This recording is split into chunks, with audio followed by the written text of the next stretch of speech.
Good evening, everybody, and welcome back to Turn the Tassel, Sunday Night Live at 5. I'm Stephen Ampersand. I'm your host, and as always, we do this live at 5 p.m. on Sunday evenings, where we try to bring in guests to speak to you about all things higher education, in particular, how to deal with the rising costs. And I'm super excited today to be able to bring on our guest, who I'll introduce here in just a moment.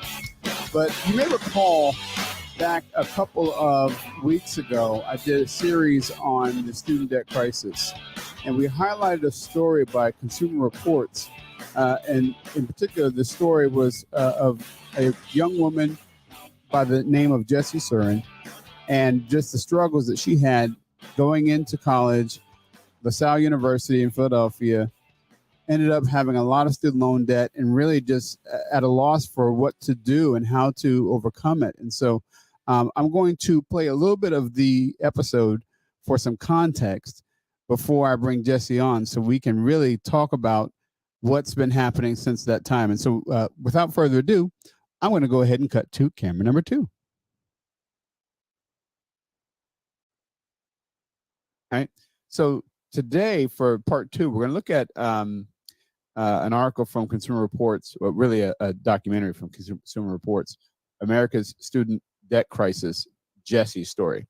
And Jessie's story is unfortunately all too common today. And the goal of this is to help you to personalize how these poor decisions can be made and ultimately recognize that you don't want to end up like Jessie. You don't want to be a Jessie, right? Think of Jessie as Scrooge or Bob Cratchit in A Christmas Carol, right? This idea that she's coming back as a ghost in chains saying, don't do this. Don't be like this. Don't be like. Excellent. So please, everybody, welcome our guest, the cool rich aunt, Jessie, to the show.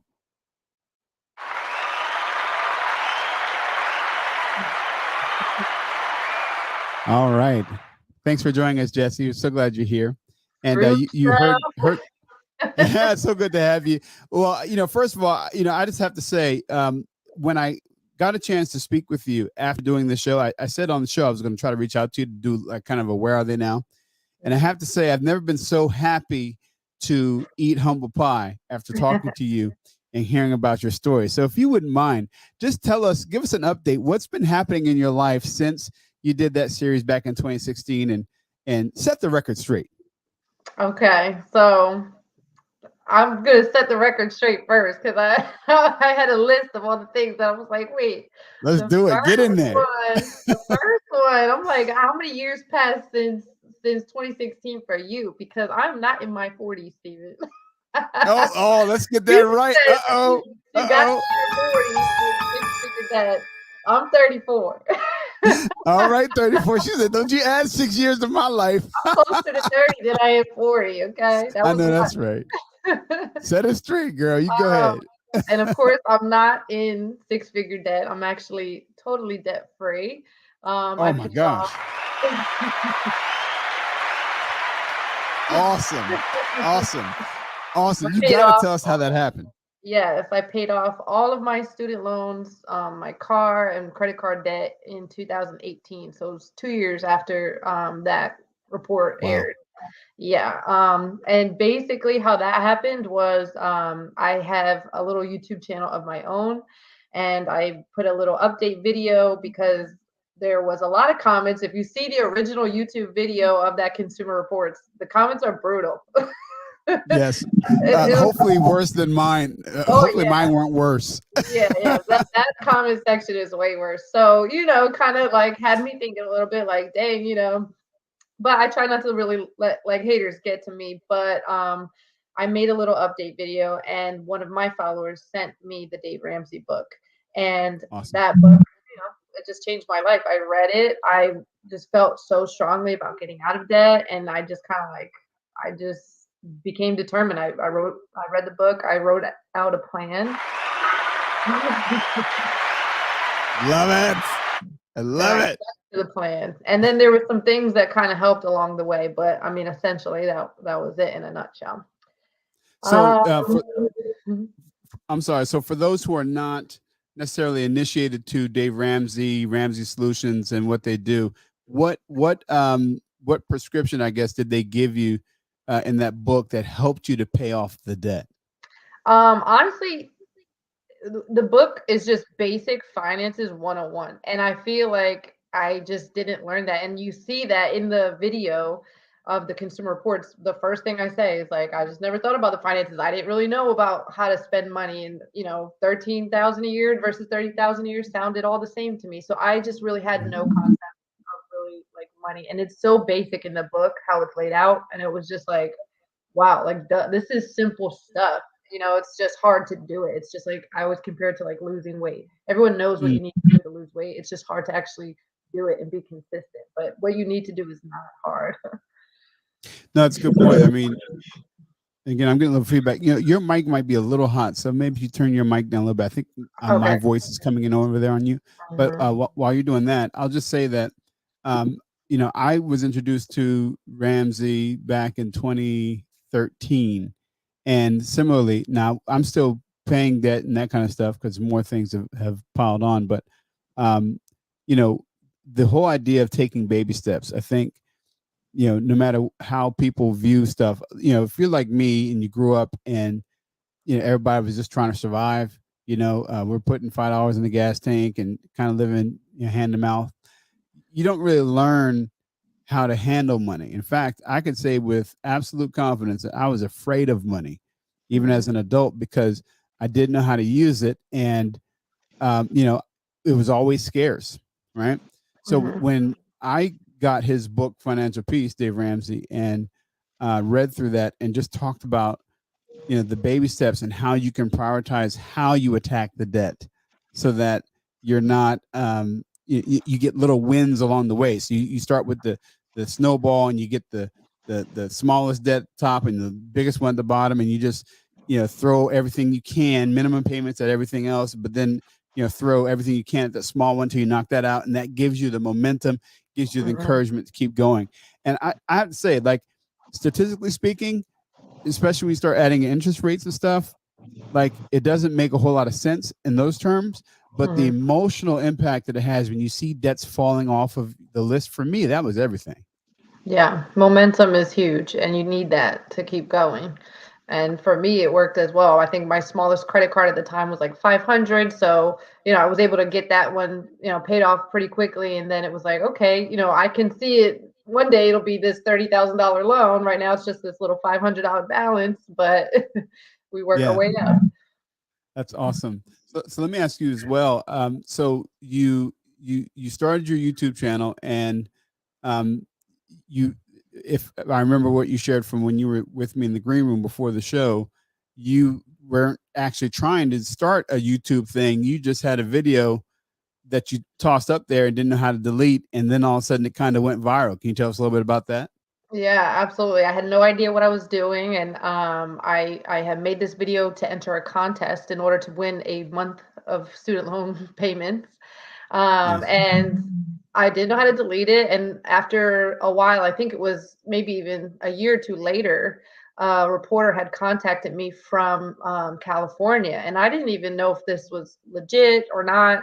And I had looked up the the place he was representing, and it was real. So I'm like, okay. And the more I kind of explained my story to this man, the more he was intrigued. And there was just different like little pieces that he's like, there's like a much bigger story here. So somehow that reporter ended up being, going to Consumer Reports, and then they wanted to make this whole documentary piece.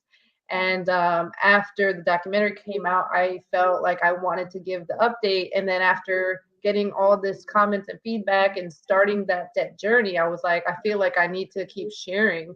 So I just kind of just kept on making the videos. And then I saw it was helping people, and that became really my biggest motivation, was to continue to help people. And that's why I wanted to share my story, so that one, maybe there can be a change in the future for this younger generation, and two, so people that are in my shoes feel some hope and inspiration. And people who haven't really got there yet just don't do what I did. Awesome. Awesome. So impactful. And what I appreciate about what you shared is, everything you said. I mean, if you had it to do over again, you would have done it differently. And hindsight is 2020 for all of us, right? We can look back and say, man, if I only knew this, I would have done that. But Of what I course. super appreciate is that you're trying to help people to have hope that it doesn't have to be a death sentence or a life sentence for you if you got into even six-figure student loan debt because you didn't know what you didn't know. You can Hmm. actually get out from it. And there's a difference between giving hope and giving false hope. Hmm. And I would say that what inspired me most about what you've accomplished, Jesse, is that you didn't just sulk and throw your hands up and say, well, this is just what it's going to be. You actually rolled your sleeves up. You got a plan together and an action, and then you went ahead and knocked out that debt. I mean, I'm just so proud of you for that. And I hope you're proud of you because it speaks to your character to be able to do something like that. And I guess the question I would ask on the tail end of that is, how long did it take you to pay it off? And what did you do? I guess like to sort of celebrate that achievement. Mhm.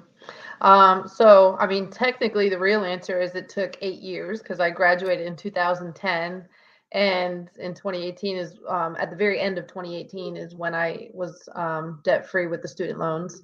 So technically, it Awesome. was 8 years, but I had been making payments for 6 of those years, and my balance stayed basically the same. So it was, I'd say, the 25 months after that story aired. That was those 25 months is when I became serious. I got my plan together. And within that time period, I went from 90,000 to zero. Now, I will say with a little asterisk there, though, 45,000 of that was discharged through a medical discharge. That was the Parent Plus loans.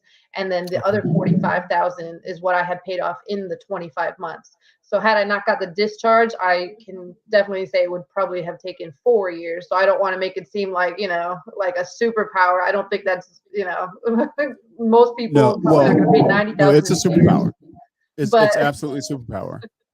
but I it mean, was 4 years even given that situation, and Parent Plus loans we talk about on this program all the time. I think the Parent Plus loan is the worst financial product on the planet. I mean, when yeah. you think about it, you're asking folks that are nearing, if not already at retirement age, to take out what can amount to upwards of six figures of student loan debt for a child to cover the gap of what's left after that child has maxed out their loan eligibility. It's an Hmm. absolute nightmare. Yeah. Um, and so, man, I'm so grateful. We need to get onto your channel and do, guys, if you haven't already, go like and subscribe to her channel. She's got a whole library of awesome videos in there about how to get loan forgiveness, student loan forgiveness, how to pay off the debt. It's really inspirational, and I would encourage folks to go over there and like and subscribe to the channel. But um, I can only imagine, for your mom and your aunt, because I believe from the Consumer Report they both Right. took out loans on your behalf. It must be such a relief even for them to now be in or at retirement age and not have that looming gorilla on their backs. Absolutely. That was one of the other corrections I was making from the first video. You had said something like basically they were all paying for it now, but my aunt and my mom never actually made payments towards well, they never had to make payments towards my loan. I should Awesome. say it that way. I never like dropped the ball. I was the one that always had taken care of the payments. It wasn't like, I just paid. They trusted me, but Again, it it was speaks to your on their. integrity. Thank you. But it was, of course, in their, financial history as a debt. Yeah. So, I'm sure it affected things. But it's also a relief for me too, because that was Yeah. even the bigger looming thing. Like, I don't mind. I mean, I did care about my credit, but I could ruin my own credit, ruin my own life, but I never wanted to take down my mom or my aunt with me, and that was the biggest pressure and motivator too, because I just would never want to do that to them.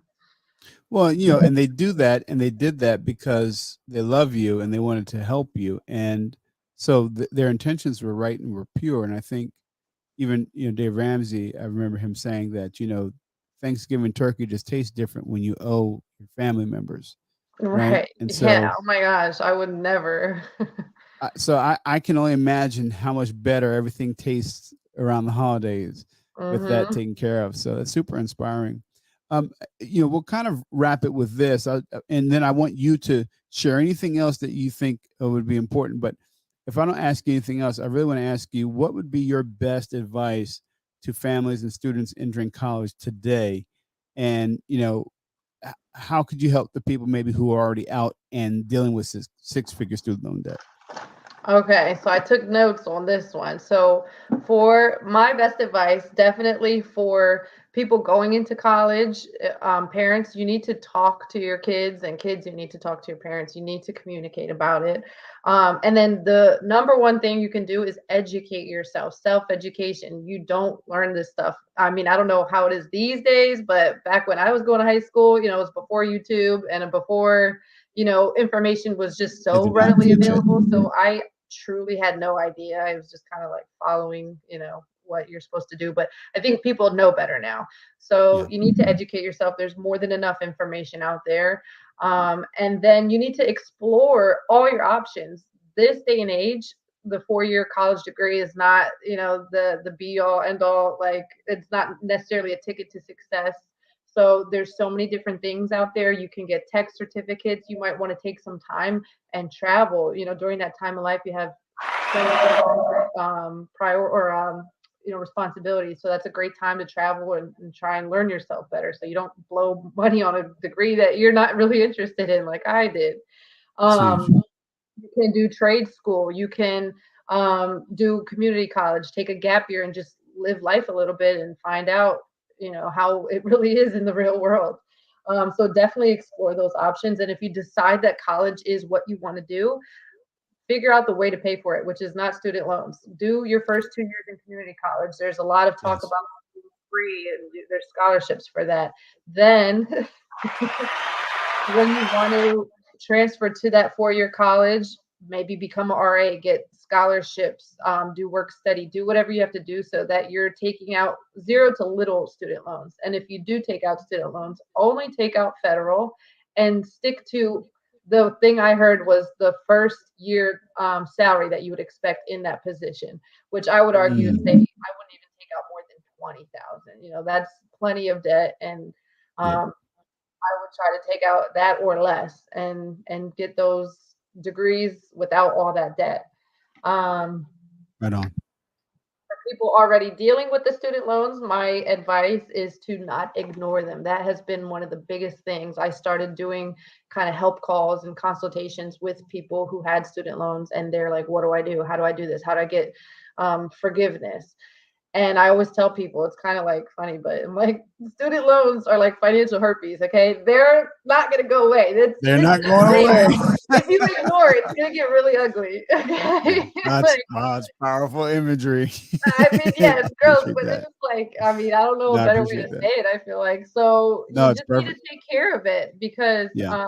Get it it gets addressed. worse, and there are ways to handle your student loans. Like if you can't afford it, they have income-based repayment. They have forbearances and deferments. Not necessarily that that's the best option, but it's definitely better than just ignoring it because then you go into default and they're garnishing your wages. And with federal student loans, there's so many different avenues that you can utilize to make sure Right. that that doesn't happen. Don't make it a worse situation for yourself. And then after don't ignore it. You have to learn and educate yourself about the student loans and all of your options. Then you need to get a plan on how to pay it off and educate yourself on finances in general because again the only way to really truly get rid of them is to pay them. There's some forgiveness avenues out there but they're really not very universal. It's for very specific um, situations and people. So definitely you want to see if you qualify but most likely you won't, so you want to just pay them off and do it quickly and work your ass off to do it. I don't know if I can say that on here, but Yes, by all means. No, I mean, listen, that's exactly what it takes. I mean, so few people are willing to cut their lifestyles and to do the really difficult things. And so when I talk with families and students in particular, um, you know, there's this mentality that says, well, you have to take out student loans because it's impossible for folks that don't have the money. And see, anytime you're speaking in absolutes, you're on a slippery slope. You don't have to do anything. There's lots of pathways, and I talk about it often here on the channel, but also when I'm counseling folks, that there are a variety of ways, that you can address this thing and get it done without becoming an indentured servant for the rest of your adult life. Mm-hmm. And thanks to you and people like you, we can also see that even if that happens, there's a light at the end of the tunnel that isn't an oncoming train, right? Mm-hmm. You're not going to get crushed by it if you're diligent, if you apply yourself, if you're willing to cut your lifestyle, work hard, and get out from under the debt so that you can actually build on a good foundation. So just super, super encouraged to hear your story, and just very excited to see you doing so well. And I understand that you're married now and you have a little Mm-hmm. baby girl. How's your Yeah. daughter? Yeah, she just turned 1, and Awesome. I'm just so grateful because I'm now able to experience all the things that during that time of that documentary I didn't think was going to be possible for myself. I thought there's no way I could responsibly bring a child into this world with all this debt. How can I pay that? And who's going to want to marry me with $100,000 debt or $90,000 debt? So, and then buying a home and all that stuff. So getting that out of the way now has opened up a new pathway, and I feel so much more confident making financial decisions now. I just feel like, okay, now I can go buy a home, or I just know how to kind of go about things a lot better. You're a winner. You're a winner now. You've been on both sides of it. You've seen the worst and you've beaten it. And so I can only imagine what that does for your confidence. And, hats off. I would do it if I could do it without taking off the earbuds. But no, just hats off to you. Really want to commend you. And, we will continue to touch base and check in from time to time because, I think this audience in particular needs to hear that and see that so that when they start to feel bogged down or challenged, what have you, they can remember that, hey, I do want to be like Jessie. Jessie, Mhm. not only did she come back with the chains and say, don't do that, but she actually came back again with the chains off. Hey, I got free and here's how. That's a Mhm. great story. It's a great way to end the story. So Thank what you. else would you leave us with before we wrap? Um, the main one I think is definitely know your options before you get into college. For anybody listening that is just kind of in that stage where they're wondering, how do I prevent this? There's just so many avenues to success now, and you definitely don't want to go spend that type of money on a liberal arts degree. But also for the people who are already in the situation, there is hope. You can get yourself out of a hard situation. Absolutely. And it's hard though. It does not come easy, and nothing good ever does. You have to really get serious, wrap your mind around it. I'm huge on visualization and manifestation. I was reading a lot of self-help books during the time, and I just really had decided for myself, like, this is not going to be my story. Like, I am Awesome. not going to have all this debt. And I even mentioned in that documentary, I remember I had the vision board, and I was like, they're going to be zero. I don't know exactly how right now, but they're going to be zero. And it's not going to be 20 years from now. It's going to be a few years from now.